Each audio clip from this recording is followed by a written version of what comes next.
Doctor Who, The Magician's Apprentice. Now, fair warning, this review will have spoilers, so if you haven't seen the episode yet and you don't want to be spoiled on a few key plot points, I recommend you go and watch the episode first before watching this review. However, I will be keeping this brief, and I will be trying to keep spoilers to an absolute minimum, so if you do want to watch the review, you still can. It just depends on how surprised you like to be. First of all, I want to start off by saying I almost didn't do this review. I like to do reviews after every single episode unless one specific criterion is met, and that is that the episode is a two-parter, and this episode turned out to be part one of a two-parter. I usually like to do two-parters all at the same time, but because this was also a season premiere, which, seriously, a two-parter season premiere that isn't all aired at once, that's weird, right? But since this was a season premiere, I felt like I didn't really have an option. This is also a new format for me. I usually do these reviews in text, but I decided to go ahead and give it a try on camera like this. I've been doing more and more of this lately, and I have been enjoying it. This will also allow me to include visuals from the episode right up here.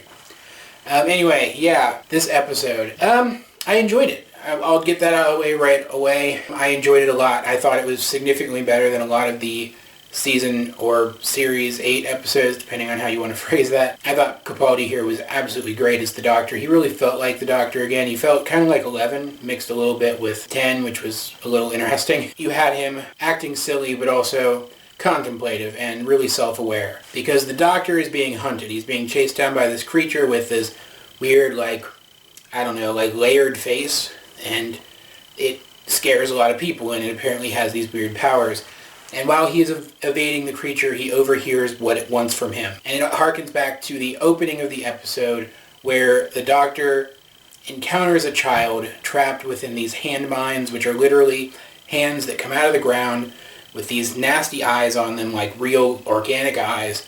And when they see you, they grab you and pull you under and kill you. And being the Doctor, he has no freaking idea where he is or what conflict he's just stumbled his way into, but he wants to save the child. It's what he does. He's the Doctor. Until he hears the child's name, and this is going to be the first really major spoiler for this episode, so once again, I implore you, if you don't want any spoilers, turn back now. The child is Davros, that being the creator of the Daleks and one of the Doctor's greatest enemies. And whether merely out of spite or hoping that if Davros dies, the Daleks would never come to be, the Doctor leaves it there to die. Some heavy shit, guys.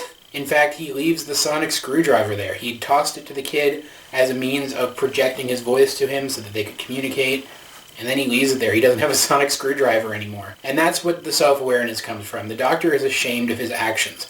He knows already that he did the wrong thing, that he should have helped, and he feels ashamed for it, because that's who the Doctor is. He's a hero. He tries to get everyone out of the situation, no matter what they might do in the future. So, when Missy, the mistress or the master, depending on what you want to call her, suddenly shows up, alive again, out of nowhere, contacts Unit and Clara Oswald with this artifact the Doctor sent her that includes his last will and testament. She knows that he knows that he's about to die, that this creature that's pursuing him is about to find him. Clara comes in to Unit, and she's all business. She understands what's going on. She's all savvy in the world of British fictional super spies now. And she goes to meet with Missy. And there's a conflict between them where Clara wonders why the Doctor would send this artifact to Missy and not to her. And Missy gives this long speech about how she's really the Doctor's best friend. And watching it, it's really hard to argue with her. It's really interesting, guys. You need to watch it. It's very well handled. And just to get it right out in the open, Missy's not a good guy now. She's still a villain.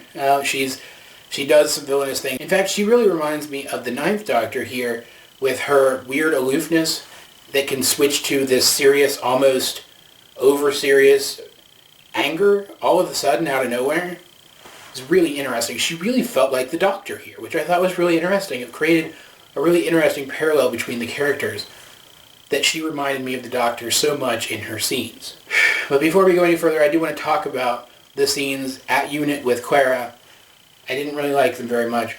I feel like Moffat does this a lot with Doctor Who companions when he's run out of ways to characterize them along the same lines that they've been characterized along the entire time. He just makes them super competent in the Doctor's world. I don't like that. When you make a character that much more like the Doctor, that much more aware and in control of what's going on. It takes away something from what made their character interesting in their interplays with him to begin with. I just feel like it's kind of cheap. And in a show where the companions are recycled so often, I feel like it's something you really should save until right before the character goes out. That's what made Donna such an interesting character when she was heading out of the show. She was suddenly as competent as the Doctor, out of nowhere. And it was really interesting to see that interplay between them, but you knew she was leaving. So it didn't detract from the characterization that she had already had. Seriously though, Donna, so tragic. Ugh. But anyways, it's not a bad scene. It just left a bad taste in my mouth. It really feels like Moffat doesn't really know where to take Clara as a character anymore, and that her characterizations are going to be really dependent on the Doctor and his world and his actions. And it's never a good thing to do that, ever. Especially not with a female protagonist. There's also the issue that if you make the companions super competent, then when the Doctor has to come in and save them later, it doesn't quite sell as well. And there's really nothing more to say about it. I don't like when they do this. It bugs me. But anyway, Clara agrees to go with Missy. They go find the Doctor. They have this great scene where he comes out into the arena at the palace in the past where he's hiding on a freaking tank. Which, first of all, how did he get a tank there? Second of all, why did he bring a tank there? Third of all, how amazing is it that he was riding on top of a freaking tank? Playing an electric guitar, and he's great. It was a great scene. Absolutely fantastic. Felt really, really Doctor. That's what I mean. He feels like the 11th Doctor here, being over the top and really wacky. And then the scene does a full 180, going from goofy to serious, and the change in tone was palpable. And it slapped you in the face with it, and really did a good job of conveying the weight of what was going on. Because the creature that has been following him gives him back his sonic and says, Davros remembers. And then he takes him to Davros. Here is the second super major spoiler. This is the other big surprise scene. So I'm going to put an annotation in the video here. If you don't want the ending of this episode spoiled, click the annotation, which will be right here over the clips I've been showing. It will take you to the end where I sum up my feelings on the episode. Are you gone?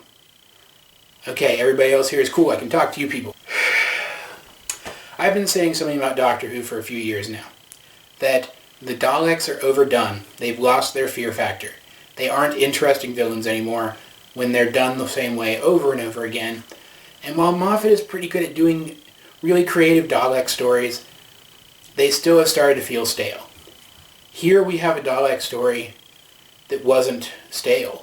Because when the Daleks are finally introduced at the end of this episode, the Doctor is nowhere in sight, his companions are alone, the Daleks have the TARDIS, they have the TARDIS, and the firepower to destroy it. And there's nothing the Doctor can do, he can't get there in time to stop them. And that's what made this scene effective. They were used minimalistically, and they were used in a situation where the Doctor didn't have any hope of coming up with a clever plan out of nowhere to save his friends. And they're killed. Clara, Missy, and the TARDIS are all shot and destroyed by the Daleks. Right there, the Doctor can see them over video feed from the room where he's standing with Davros, and he's destroyed. He loses it, and he makes a decision. And the episode ends with him returning to that minefield to save Davros, in the vain hope that doing so will save his friends. It's an absolutely great episode.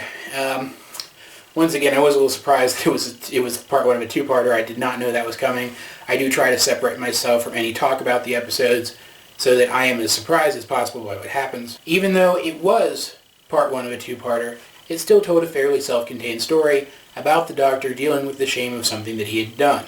And while that plot point isn't going to be resolved until next week, I still think it did a good job of conveying the meaning that it intended, of showing you this man in this realistic, vulnerable position that I feel like Season 8, Series 8, tried to do several times and never quite succeeded in pulling off. Overall, this was a good episode.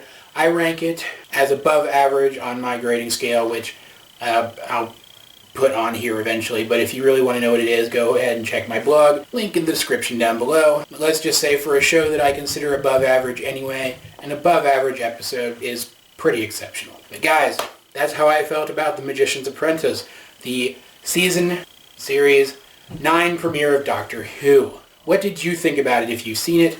Let's get a discussion going in the comment section down below. Either way, this has been AJ22, and I will talk to you guys later.